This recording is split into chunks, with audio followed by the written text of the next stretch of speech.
Goodbye to this. Hello to this. It's time to join me in the kitchen for keto cinnamon rolls. Preheat your oven to 350 degrees and go ahead and grab your non-stick cooking spray. We are going to spray that round pan. Now I'm using the coconut spray. It's from Drug Emporium. Yeah, no, I'm bougie. I'm not buy you, but you can use any non-stick. First ingredient is our almond flour. Go ahead and measure 1 cup. You know we love almond flour in our low carb and keto cooking. 1/4 of a cup. 5.5 grams of carbs, 3 grams of fiber, coming in at 2.4 net carbs. Do not put that almond flour away. We will need it in a little bit, so don't pick it up. Y'all see it's the Great Value brand because I love my Walmart. Y'all don't see me shopping at the fancy foods. A lot of y'all are going to ask me about coconut flour. I don't really like the taste of it, and coconut flour is not 1-to-1 ratio.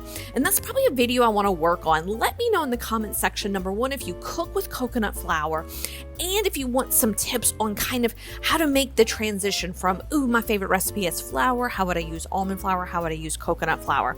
Let me know, gang. I would love to do that video for you all. 3 tablespoons of Swerve. Now, y'all see me digging in that Swerve bag, kind of like digging in the bottom of the potato chips whenever I used to not be low carb. But just a little funny story for you.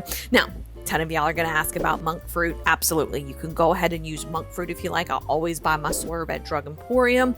Kind of toss it around with your fork and go ahead and add that 2% plain Greek yogurt. I'm using Fage. There's no sugar added. Very important to use 2%. We don't want to overfat this recipe because we don't want to flatten it. We're going to go ahead and add our egg and then a tablespoon of vanilla. Now I'm using a fork. You can use a whisk. We do not want to use our hand mixer.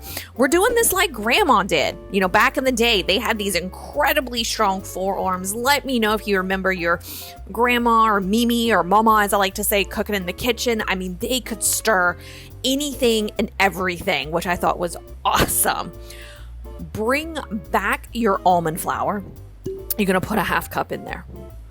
Continue to toss it. Again, what we're doing is we're kind of just adding it in similar to what we would do with a hand mixer, but we're not using the hand mixer.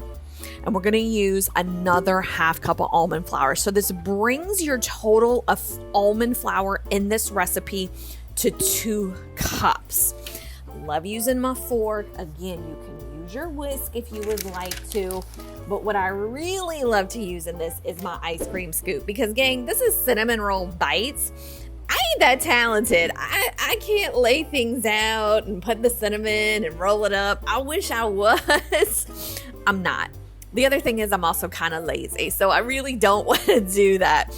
So we're going to use our ice cream scoop it in your pan. And you kind of see me being lazy again with the cinnamon and it's about a tablespoon. I don't feel like dirtying a spoon because I don't like dirty dishes, y'all. I just don't. Some of y'all comment in the back, y'all see dirty dishes, and I'm like, I don't like them. I like to cook. I don't like to do them. And then top it with a tablespoon of Swerve brown sugar. Absolutely amazing. There you go. Put it in the oven for 25 minutes. While it's baking, we're going to make our glaze, and the glaze is 1 ingredient. It's a 1/4 cup of heavy whip.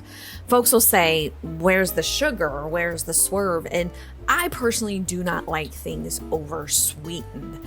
I feel like I get an aftertaste, so I don't do it. Now you can, if you would like to, sprinkle a little Swerve in your glaze, but I always caution folks about too much can destroy the recipe. So take a bite of the roll first and then see if you need to add some sweetener. Pour that heavy whip on top of that finished product. And yes, you see a different cup because that little 4th measuring cup that I had before was broken and it got all over the place and I had to clean it up. So I just put it in a little different bowl. And gang, look at this. It's beautiful. It's delicious.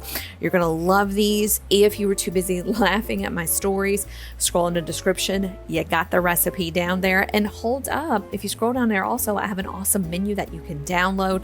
And be sure to watch next our keto raspberry ice cream with 3 ingredients.